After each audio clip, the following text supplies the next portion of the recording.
Good morning, Breakfast with Bacon fans. I'm excited for you to see the face on the screen here today.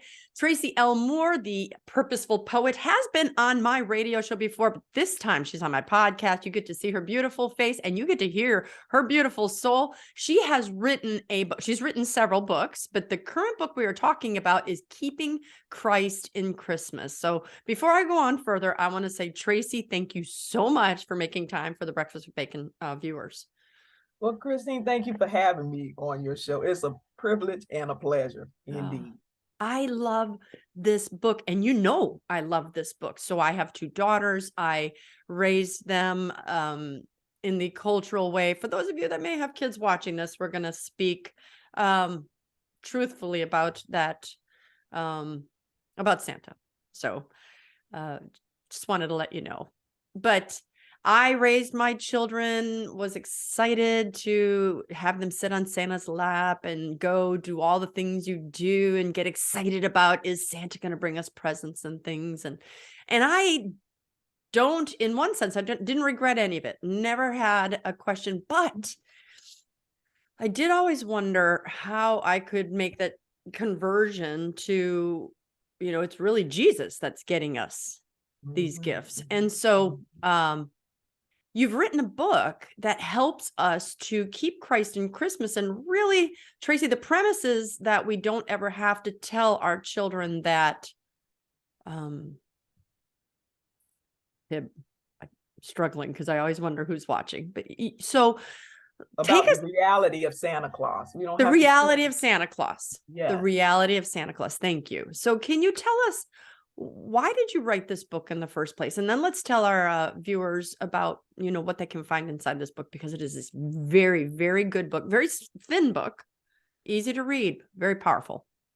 Yes. And that's what I wanted. I wanted something short and sweet that people could read and get the information quickly and be able to apply it. But the reason why I wrote this book, I remember so distinctly. I was in church one night for Bible study. It was in November, probably around this time frame. And someone in the congregation asked, should we teach our kids about Santa Claus? And we had this lively discussion which ensued. And that discussion impacted me so deeply. And even though I don't have children, I was a child, and I started to think about how it all impacted me. So after we had the lively discussion, we concluded that it could hurt your child spiritually. We concluded that, it may not be such a good idea. But even after I left the church, I thought about it. I continuously thought about it, even as I was going to sleep. And I woke up thinking about it. Wow. And when I woke up, God reminded me of what he had given me. I said, if I ever had children, I had everything all planned out as far as how I was going to keep Christ in Christmas. And I had just kind of forgotten about it. But after that discussion, the next day, God brought it back to my remembrance. So I grabbed a pad and a pen, and I just started to write down what the Holy Spirit was bringing to my mind. And thus, this is how this book was born. Wow. Well, inside the book, Tracey, you have the things that we can do instead. But before you have those things, you talked about what are some of the reasons why we should teach our children the reality of Santa Claus. Can you go through some of those points? Yes. One of the things that I like to give this analogy, everybody likes to have the attention be on them for their birthday. We all like to be the center of attention, right? Mm-hmm. And I want you to think about this analogy, Christine. Let's say you're having a birthday party and you have all your friends and family around you. You have a cake with the candles fired up and everybody's singing happy birthday. And then all of a sudden, some stranger comes in off of the street and says, hey, y'all are having a party. It's my birthday too. So the stranger comes in, and I want you to imagine this. The stranger comes in and then he sits in a chair beside you and then scoops you off. Everybody's with their mouth hanging over. Who is this joker anyway? And then the person says, well, carry on. And then everybody starts singing happy birthday to the party crasher. How do you think you would feel in that situation? So Right. I think about, this is ridiculous. I believe Jesus feels that way every year. because there's party crashers of Santa Claus, there's party crashers of shopping, there's party crashers of cooking, there's party crashers of all these distractions that is taking the focus off of Jesus. And so I wrote this book because I'm very passionate about this. And, you know, I remember, you probably heard of Mike Murdoch. He said, you can tell what your purpose is by what makes you angry. And even though people say, well, why are you making such a big deal out of this as far as making sure Jesus stays in the center? Because he's the King of Kings and the Lord of Lords, and he deserves to have the center of attention on his birthday. Why should he have to share the spotlight with anybody when he created the universe? You know what I'm saying? So that's what I'm trying to get across to people. This has got to stop. I mean, we need to put the focus on Jesus and give him the preeminence that he, as the King of this universe, deserves. So and I will go ahead. I will be perfectly honest, Tracey. As much as my kids went to a Catholic school, we were in love with, my husband and I were in love with Jesus. We weren't some of those people that just went to church and forgot about him. We prayed together, and I will confess, I love a good party. I love the excitement. It's just my love language. I love presents.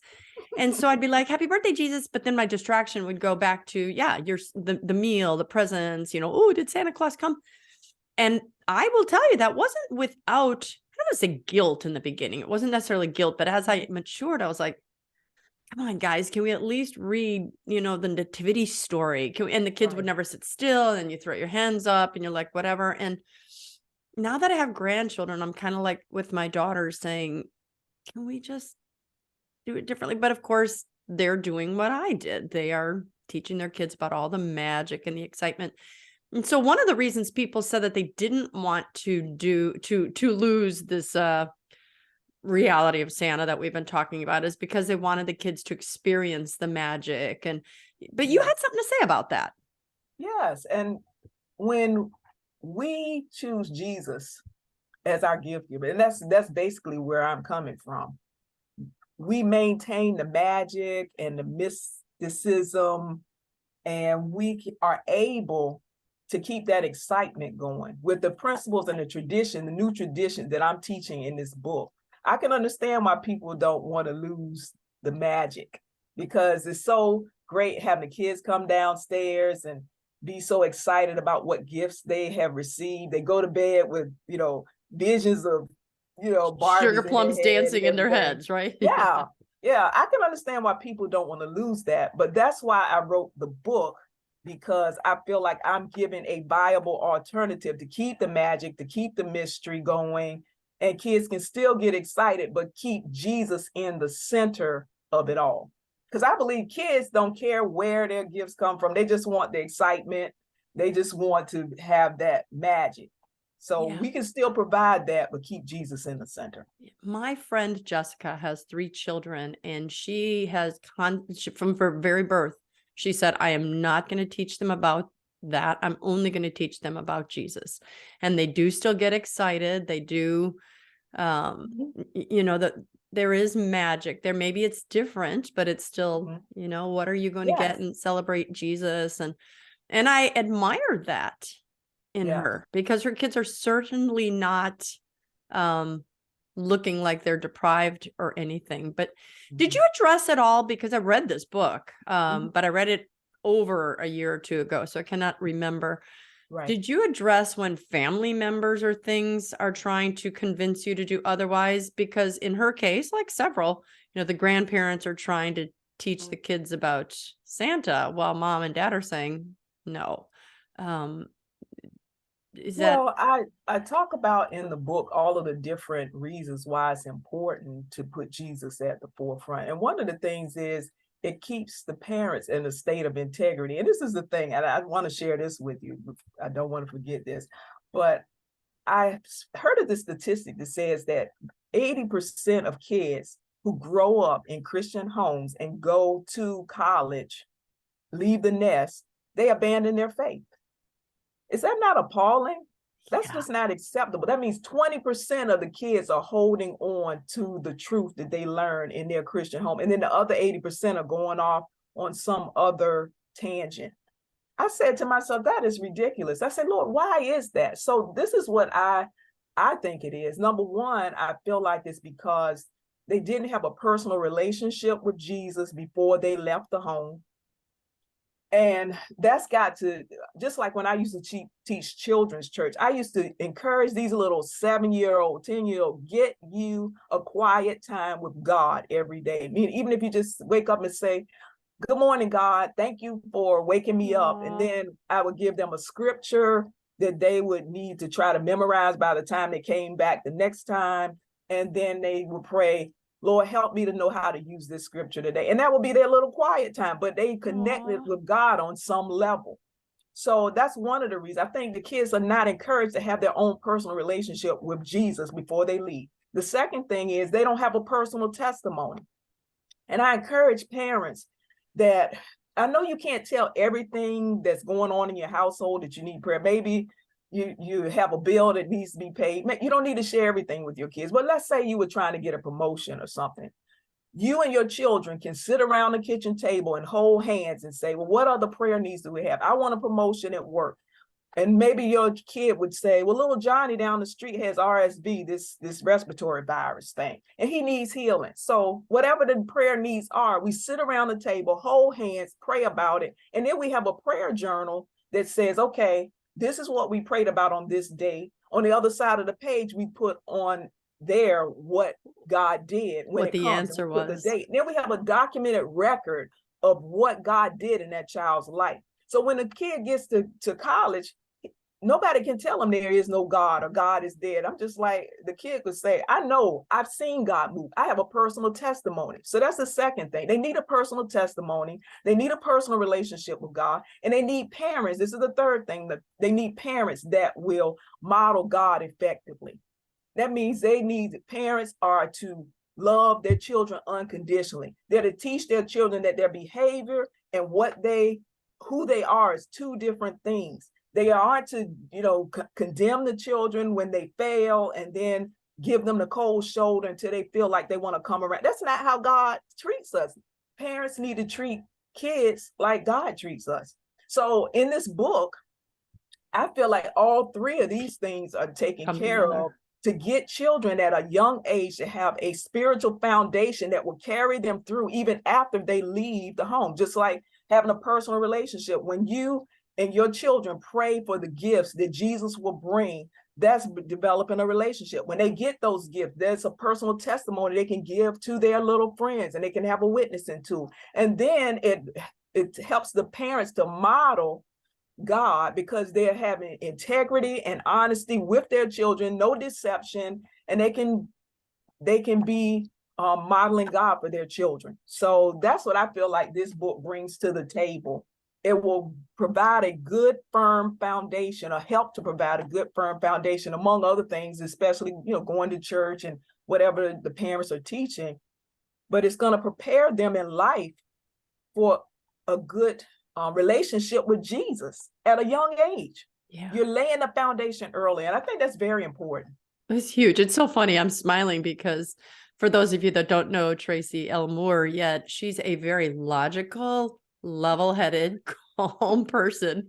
And when she talks about Jesus, she's like, and I need you to love God. And your animation is proof of your love of Jesus, Oh, I love him. Just want to shake you into loving God. Yes. This is important. This is very important. It's the only thing, Tracey. Have Jesus, we have shipwrecked lives without Jesus. Yeah. So yeah, I'm passionate about it.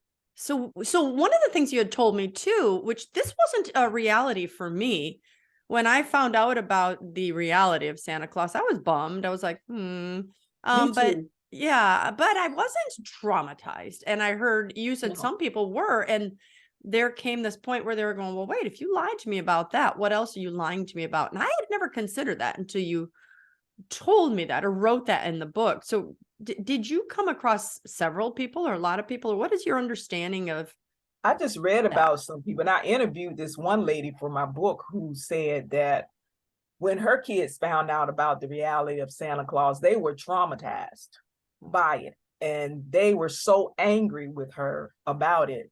And it damaged her relationship with her kids as far as them being able to trust her. Because the little girl said, everybody told me, but I believed you. And so the little girl ran in the bathroom and locked the door and wouldn't come out, wouldn't talk to her mom. And and it made her mom really sad. This lady, she was really sad about that. And then I had another person that I read about that they said because of the reality of Santa Claus, when they found out, they didn't want anything to do with God and became an atheist. And that's really scary. And to me, if it's a possibility that your child's relationship can be damaged, the honesty between you two, or that your relationship Trust. with your child, The trust, right? Yeah, the trust, that's it. If there's a chance that could be a problem, is it really worth the risk? That's a title, one of the chapters in the book. Is it really worth the risk? If it's a possibility that your child could not believe in God or believe in Jesus because of this whole farce, is it really worth the risk? And I would think not.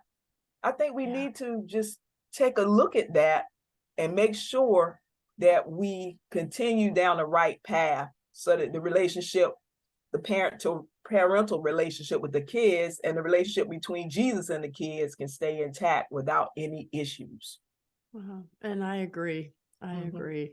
Yes, I really think that's important because, like I said, if people would adhere to the tradition, a new tradition that I am presenting in this book, I really believe it's going to help parents to maintain integrity and honesty. Also, God gets the glory, because you know what? That's another thing. God says, I will not share my glory with another. And when we have Santa and Jesus and all these other things, he says, I'm not sharing my glory. So I think this is another reason why we need to take a look at this. Are we taking the glory away from Jesus on his birthday and directing it elsewhere when Jesus should have the preeminence at all times? Yeah, that's why this book is so timely. Yeah. And I'm trying to bring an alternative to the table that I feel is very appropriate and viable to continue to keep the magic and the mystery that we want with the Santa alternative, but we're going to keep Jesus in the center. To me, it's a win-win situation. It is. So can you go through some of the things? Of course, I don't want to tell them everything that's in the book because I want all of you watching to at least go with me on this. At least buy the book. It's thin, it's inexpensive, it is easy to read, but then at least you can have this extra knowledge and question it. Because when I read it, I was sold. My kids were already bigger. I had no control of my grandchildren. I did get to, talk to my daughters about it, but at least read the book and decide, is this a book I want to give to my children or my grandchildren? Plant that seed in their head, because these things that Tracey's about to tell us really made sense to me. So Tracey, one or two of the chapters that you started with that give us these alternatives. Do you mind sharing one or two of your ideas? Yes. One of the things I wanted people to think about is to try to cultivate a mindset of giving versus getting. I think that's very important. And it's good that they're asking Jesus for gifts, but also we need a balance to help kids to want to give during the holiday season, give to people in need for the holiday season. And I in the chapter about cultivating a mindset of giving versus getting, that's the chapter I use the excerpt from your book, The Super Couple, which, by the way, ladies and gentlemen, if you have not read it, it's an excellent book on how to keep your marriage together. But in that book, there's an excerpt about you and your children going to a little boy's house to complete your angel tree assignment, giving them a food basket and some gifts for the family. And you said that your daughters didn't even want to go with you. They had an attitude like, why are you taking us? It's a waste of time. 7 and a 10-year-old, like, they didn't even want to go. But when you got there and you got the gifts out of the trunk of the car and the food basket, and you took it into the house, and it was one lonely little boy in there. They had a little Charlie Brown Christmas tree, not having very many things in their apartment or their living space. and how when you gave that little boy those gifts and how happy it made him, and your daughter saw that giving made this person happy, they changed their whole attitude about it. And when they had an attitude where they didn't want to come, when they got back in the car, they said to you, can we do this again next year? I That will was never so forget that. powerful. That I was will a powerful never. shift. Absolutely. And you're Yeah, right. that It's really things that words impacted me. alone couldn't have done. It was just this little boy was so excited at 12 years old. He said, Yeah. for me, there's a present for me. There were two presents. And his look was, I'll never forget him, Tracey. And that was about 30 years ago. And I was Yeah. like, That was so powerful. It yeah. really was. And I've had people tell me that story really touched them. Really touched them. Yeah. And So you are that so right about illustrated. it. I apologize. Yeah. No, go ahead. Well, you're taking it and applying it as you are going, cultivate this spirit of giving. Mhm. How, I don't want to say stupid, but how crazy that we think of that. I mean, I'm going to give presents to others, but let's be honest. I don't know about you, but for me at Christmas time, I wasn't thinking about what I was giving. I mean, I wanted to give presents to others. And I do Right. remember giving presents to my mom and dad and being excited, Right. like, Mom, Right. you're going to like the slippers. But it really was more so about what I was getting. And what Exactly. a Me too. beautiful, Me beautiful too. thought But to put it in our heads, Tracey. yeah, but the other thing as far as giving, we at Christmas time, we give to people who don't need anything. That's most of what Christmas commercialism is. Giving gifts to people who don't need anything. What about the people who are in need? Just like that little boy that you all bought those gifts and that food to.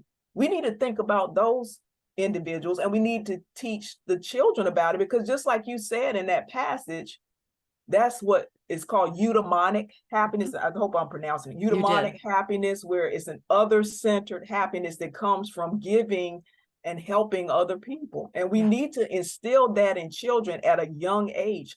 So in the chapter where I talk about cultivating the mindset of giving versus getting, I talk about giving tangible and intangible gifts. Now, tangible gifts could be something like maybe your child might want to give a little Dollar Tree gift to a child in a shelter, or maybe they want to give their gently used toys to someone who doesn't have any toys, something of that nature. But there's also intangible gifts, like maybe even for the family, maybe this child would treat their little brother or sister with respect and treat them nicely. That's an intangible gift. Girl. Maybe their their parent doesn't have to ask them 3 and 4 times to do something. They would do it on the first time. That's an intangible gift. Maybe they would volunteer as a family in a soup kitchen. I know COVID kind of shut all of that down, because I wrote this book back in 2020, but those are some of the things, tangible and intangible gifts to give Jesus. These are gifts to give Jesus when you do something for somebody else. So that's what I wanted to convey. Let's stop thinking about all of the people who don't need anything and try to throw the focus on those who are in need. It seems easier said than done, because I could try to go cold turkey and say, okay, guys, we're all going to go volunteer at a soup kitchen. And maybe I'm wrong. Maybe I should just go cold turkey one year, but maybe trying to plant that into their heads as well, going, okay, you'll still get a gift, but everybody is going to also have to give to somebody else. I've been trying to do that. I, again, wish, Tracey, I could redo my motherhood years instead of my grandmother years, because, I'd love to present opportunities where you have to do something and put your gift for, I have this idea, right? You have this shoebox and everybody has to do something for Jesus. And then you write it down and you put it in the shoebox, and then I don't have to read it, but we're going to put that under the tree. And well, I've only done it one year. Well, you did it, but you did it. So that's good. Thanks. So you're right. Maybe I should do it again. My grandchildren are getting older. The 2 youngest are 5. Thinking maybe if I say, before you can open any presents, you have to do this or something, Yeah, what kind of gift are you giving Jesus? And not to say that it's not a bad thing to ask for gifts. Ask Jesus to bring it. What does the Bible say? You have not because you ask not. And God loves to give good gifts to his children. But also we need balance so that we're not focused on getting without thinking about what can we give. Because the Bible also says it's better to give than to receive. So we got to have balance. Well, and the research that you just quoted on happiness research, the difference between hedonic happiness and eudaimonic happiness, it all comes from the field of positive psychology, which is actually the study of happiness.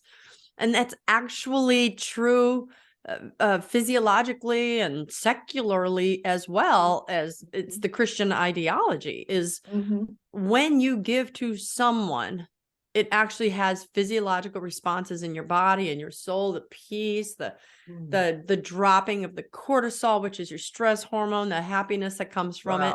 So it's a lot more to it. It's so much more. And anything, any good science lines up with God's word. Yes. That's why it's good science. Yeah. So I think people, if you want to feel good, come out of the rut, stop being depressed, find an opportunity to give somebody and watch what it does to you. Yeah, I agree with that, because I know a lot of times people get depressed, and I've been there myself. I thank God has delivered me from that. But it used to be that I would be depressed every Christmas. It would come around, but now, thank God, I'm out. But I really think it's so good to focus on others. If you're depressed, it's good to focus on others and giving to others. And what can I do to make other people happy during this holiday season? I think it will make a difference. Tracey, what kind of feedback have you gotten besides mine, which I sing the praises of this book, Keeping Christ in Christmas, which I think every one of you should get a copy of. What have you heard? It's been almost 2 years now, or that it's been out. Yeah, my girlfriend was telling me about her godchild, who she gave the book to her godchild's mom, and then they had been using the book. And so now the child doesn't say that Santa brings her gifts. She says that God brings her gifts. So I'm just happy that a family's using it. Absolutely. Absolutely. I think all of you, again, watching, give it a try, read, and you'll realize, because when Tracey and I first talked, and we spoke about this before she had finished or began the book, actually. And my biggest fear was, that magic, the excitement. A child is young. They have so few years where, the magic and the, but exists, and you don't want to shatter that. But when I read this book, I remembered thinking, I can have it, I can have both. My child can. That's the point. Yes, you can have both. It's not either or. You can have both. And I don't mean to interrupt you, but I'm in such agreement with you on that. You can have both with this particular idea that I'm presenting in the book. And I think it's so important for us to just slow down and reflect on what the season really means. And just like, and I like to use this analogy. I don't remember the exact scripture and verse, but that scripture where Jesus comes to Martha and Mary's house, and Martha's up preparing the meal and trying to get everything together. And Mary just sits at Jesus' feet, just taking in what he's teaching and just focused on Jesus. And then Martha gets mad and said, "Tell my sister, Jesus, don't you care that my sister's not help me? Tell her to help me." And then Jesus tells her, "Martha, Martha, you're upset about many things." And I believe this is the way Jesus sees us as we are preparing for the Christmas holiday. I believe he sees us like a Martha. We're running around doing all of these different things, where we should be like Mary, sitting at his feet, at least doing some reflection on Jesus, slowing it down, reflecting on him. What does he have to say? And so I believe that's a picture of what Jesus wants us to do. Not to say that we can't get involved in the festivities, but make sure that Jesus stays in the center. Absolutely. And it has to be deliberate. The thing is that if we don't do it deliberately, by default, we're going to go to secularism. We have to focus on it deliberately if it's going to happen, because the world is going, and that's what the world does, pull our attention away from Jesus all year long, not just at Christmas time, all year long. If we're not deliberately focusing on the word, deliberately trying to get with God every single day to stay connected, we'll just get swept away by whatever the world wants to distract us with. Yeah. So I just think it's so important. You're so right about that. So this year, and I have never decorated before Christmas, but this year I did, because my husband sells Christmas trees door to door. And we spend a lot of time on our weekends delivering those Christmas trees. And it's like, oh, because it's my most favorite time of the year. Yeah. And I was like, oh, let me just get this decorated. But because I will have Thanksgiving and then I'm using that weekend to get the decorations up and so on and so forth, we haven't had as much time for some of those things that you're just talking about preparatory. And one of the things I like about my Catholic faith, and I know it's not just Catholics, it's many Christian faiths. So we celebrate the season of Advent, which precedes Christmas. Right. And Advent is about the coming, right? It prepares you for prepare ye the way.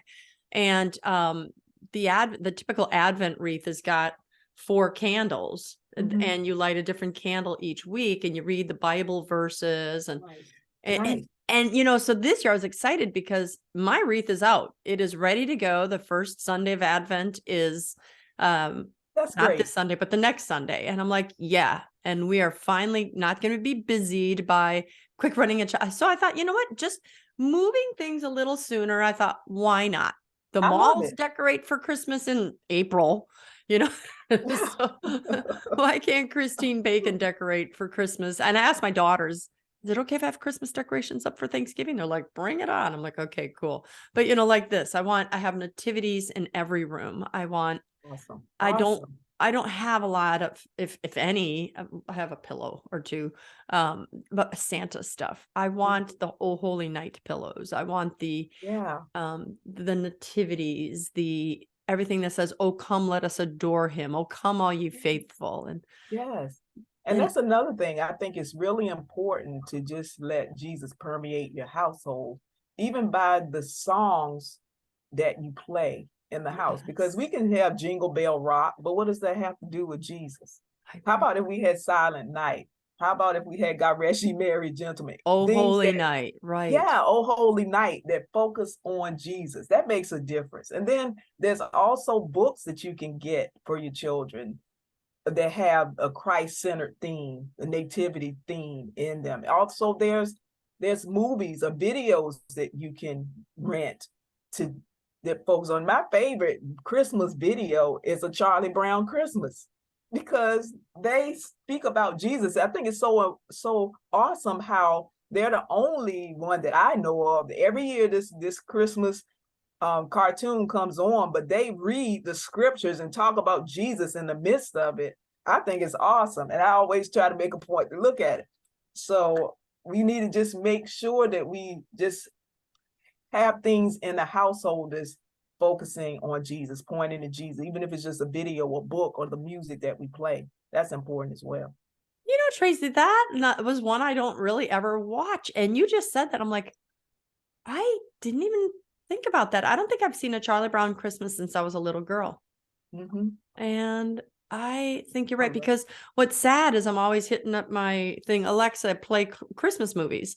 And I have to go back to 1947 to watch The Bells of St. Mary's or, something holy. That's a real Christmas movie. And, it's funny. I was listening to reading an article about Candace Cameron Bure. Have you seen the hubbub about her recently? Yeah. I said, wow, here we go. She left the Hallmark Channel because they were going down a path that goes against the Christian teachings on marriage. And then also they do all these movies about Christmas and they don't ever invoke Jesus. And so I believe, I may be wrong, but I believe she's now part owner or producer at the Great American Family Network. And she said, I want Jesus' name in these movies. I want it to point. And I thought, amen. Good for her. Good for her. I agree. Good for her taking a stand. So hopefully now we can start watching some shows that, where they drop to their knees. And I've watched a couple already this year going, that was good. They're reading their Bible. They're talking about Jesus. And that's important. It so makes a difference because, what the word says, that Jesus said, if I be lifted up, I'll draw all men unto me. And in this day and time that we're living in, with all of this crazy stuff going on in the world, people need the Lord more than ever. So we have to be bold. We have to be able to help people get connected to Jesus. That's what they need. He's who they need in order to get through all of this. I would not want to be in this world without having Jesus Christ to deal with all of these things that are going on. I don't know how people can survive without him. I don't know. No idea. I don't want to be in that situation. So I'm thankful that I know the Lord, and I'm thankful that we have a relationship, and it gives me peace and it gives me joy. So I'm grateful. So I'm going to answer the question first, and then I'm going to throw it at you. So one thing I would have, the question I'm going to ask Tracey L. Moore, the author of Keeping Christ in Christmas. The question I'm asking her is, name one thing you'd have our listeners, viewers do differently as a result of something we talked about today. But I'm going to say first, please get this book. Please get this book. I'm not just pushing a book. I am telling you about a book that when I read, it actually got me to change my thinking and thought, if I had to do it again, this is what I would do. Give yourself at least the chance to read these thought-provoking ideas. And when Tracey and I had the conversation before she ever wrote the book, I remember saying to her, you don't want to sound arrogant, like this is what you should do and you shouldn't let your kids know and I don't care. She was very thoughtful about not coming on the radio and saying, here's the truth and tell your kids. She wants your children to have the same, again, innocence and excitement. And it is not taken away in this book. It is actually, I think, added on to. I think it's just, Tracey, it was inspired. This book is divinely inspired. And I think I want it to be in the hands of every parent or grandparent watching this show. So that's what I have to say. So besides me telling people to get your book, name one thing you'd have our viewers do differently as a result of something we talked about today. I would say not only get the book, but try it even as an experiment. Just try it and see, don't you get the benefit out of it? Because I want people to know that I'm not just trying to sell books. That is not my goal. I'm not just trying to make money. This is really about getting Jesus in the center of your holiday. That's the one thing that I would say. Please deliberately make an effort to put Jesus in the center. Make him the centerpiece of the holiday, and see, doesn't your holiday go to another level? You be at more peace, you have more joy, but put Jesus at the center and not only get the book, but try the principles in it. And I would love, if you do try the principles in it, I would love for you to get in touch with me. I have a TraceyLMoore.com is my website, and just let me know how your experience was. And I believe you're going to have some good feedback. I believe you're going to have a great Christmas. Even not that you don't have a great Christmas, but that your Christmas will go to another level spiritually, and that your family would even be drawn closer together. So please try it. Yeah. And the link to the book, TraceyLMoore.com, is right here below the show. So just click on the link and it'll take you right to where you can purchase this book. And again, I suggest you get a copy for your adult children, your children who don't even have kids yet. Start putting it in their heads early. This is a book you can read just grabbing a cinnamon roll, because everyone needs to gain weight during Christmas, right? I love cinnamon rolls. Me too. A cinnamon roll and a cup of coffee, and read this book. It will bless you. It will bless you. So again, Tracey, thank you. And thank you for the patience. Thank you. Satan doesn't like to. Oh, you're awesome. Satan doesn't like to have good shows on it. I had a lot of technical difficulties before today. So I know that he hates putting Christ back into Christmas. So I'm glad he's upset. You're awesome. Thank you. But I would love for you to watch my shows. I have a lot of great guests like Tracey. Go to breakfastwithbacon.com. I hate always kind of sounding like a downer, but there is censorship out there. It's real. I and many others are being shut down when we speak things that are true to the Lord and not in line with the culture. And you are not going to be able to find me or many of your other favorite truth speakers on these social media sites anymore. So I'm encouraging you to go to my website and subscribe to my newsletter. You'll see when a new show comes out. Go to the sites of the other people who you respect. Tracey, you have a newsletter as well, don't you?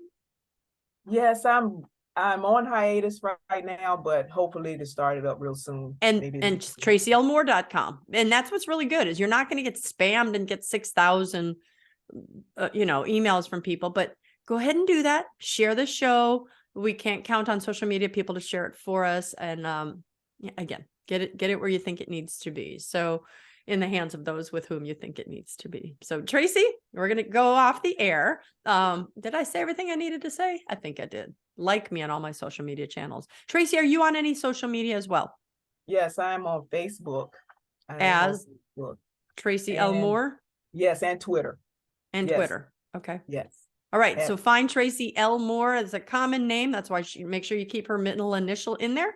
Tracey, Tracey L. Moore. And I would love for you to follow her too. She also is a fantastic poet. She's written other books on poetry. Plug for your other books real quick, Tracey, before we go off the air. Thank you, Christine. I've written a book called Oasis for My Soul, Poems and Inspirational Writings for Spiritual and Personal Growth, and also The Exceptional Man, Love Poems and Inspirational Writings, Celebrating Godly Men and Great Relationships. And those books, I call them poetic devotionals. I write the poems, but I also have a devotional after the poem that explains what my thoughts are regarding that particular topic in the poetry. It also has reflection, questions, and I wanted people to be able to know how to journal. I love journaling, and I think it's so important for our spiritual growth. So I wanted to provide a template for journaling for those who don't know how to journal or want to get started journaling. And I'd hope and pray that it'll be a blessing to you. It would make a great Christmas gift. I was going to say The Exceptional Man. I loved them both, but The Exceptional Man was so good, especially for that reason, Tracey. So if there's a man in your life, and for a man to be exceptional, he needs a good woman to encourage him to get there. So it is not just his job alone. It is your job to help your brothers, your sons, your uncles, your dad, and the young men that you may date or marry. So if you're already married, there's always room for us to improve. That is such a good book, Tracey. I loved that one. You. To God be the glory. Thank you. Yep. To God be the glory, because he made men and he loves the masculine men because he created masculinity. He created femininity. Yes. And so go get that book and shove it in someone's stocking. It's very good. TraceyLMoore.com. Thank you.